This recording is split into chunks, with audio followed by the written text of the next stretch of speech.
ಜರಿಗೆ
ಯದಾ ಯದಾ ಹಿ ಧರ್ಮಸ್ಯ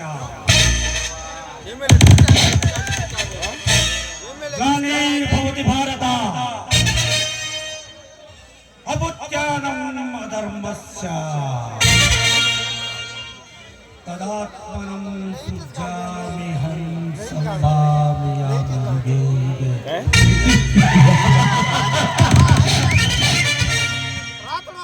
ಅಲ್ಲದೆ ಓಹೋ ಸುಧಿ ಅಂದಾಗೆ ನನ್ನ ಮನೆಗೆ ಬರಲು ಕಾರಣ ವಿನಾಕಾರಣ ಇನ್ನೊಬ್ಬರ ಗೃಹದೊಳಗೆ ಅಡಿಹಿಡಿಯುವುದು ಈ ಸುಧೀಗಳ ರೂಢಿಯಲ್ಲೇ ಇಲ್ಲ ದೇವರಾಜ್.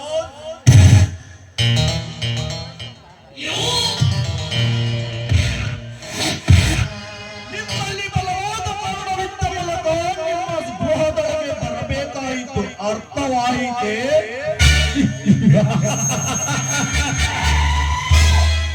ಅನರ್ಥ ಮಾತನಾಡಬೇಡ.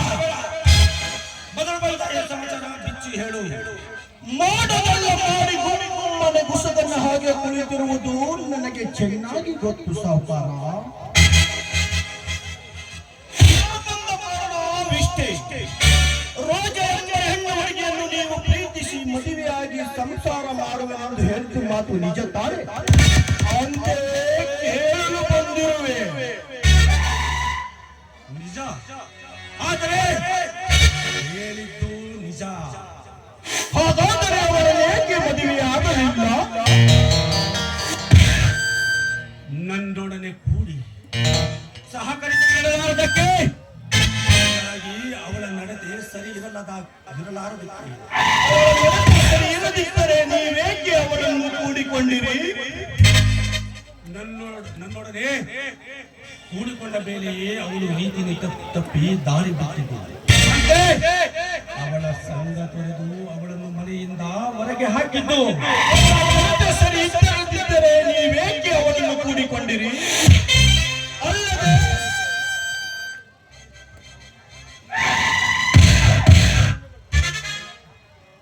ದಾರಿ ತಪ್ಪಿದ್ದಾಳೆ ಎನ್ನುವುದಕ್ಕೆ ಬೇರೆ ಯಾರಾದರೂ ಸಾಕ್ಷಿ ಇದ್ದಾರೆ ಈ ಊರಲ್ಲಿ?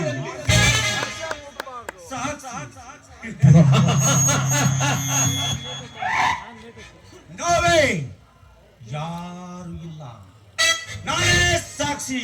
ಅದು ಹೇಗೆ ಸಾಧ್ಯ?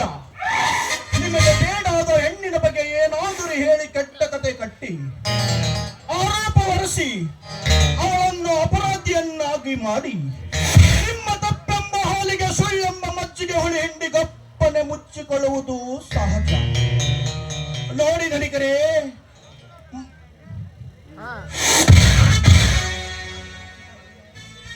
ಬೆಟ್ಟದಟ್ಟರಷ್ಟು ದುಡ್ಡು ಸುರಿದರೂ ಮರಳಿ ಬರಲಾರದು ಅವಳ ಶೀಲ. ನಿಮ್ಮಿಂದಲೇ ಹಾಳಾದ ಶೀಲಕ್ಕೆ ನೀವೇ ಅವಳ ಕೊರಳಿಗೆ ತಾಳಿ ಕಟ್ಟಿ ಅವಳು ಬಾಳು ಬಾಳೆ ಹೂವಾಗಿಸಬೇಕು. ಬಾಳು.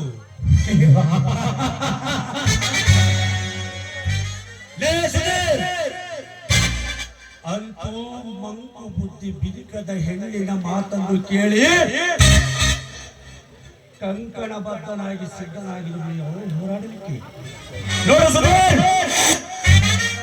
ಮೊದಲು ತಲೆಯಲ್ಲಿ ತುಂಬಿಕೊಂಡು ಬಂದ ಕೆಟ್ಟ ವಿಚಾರವೆಂಬ ಮುಳ್ಳ ತೆಗೆದು ಹಾಕು. ಅಲ್ಲದೆ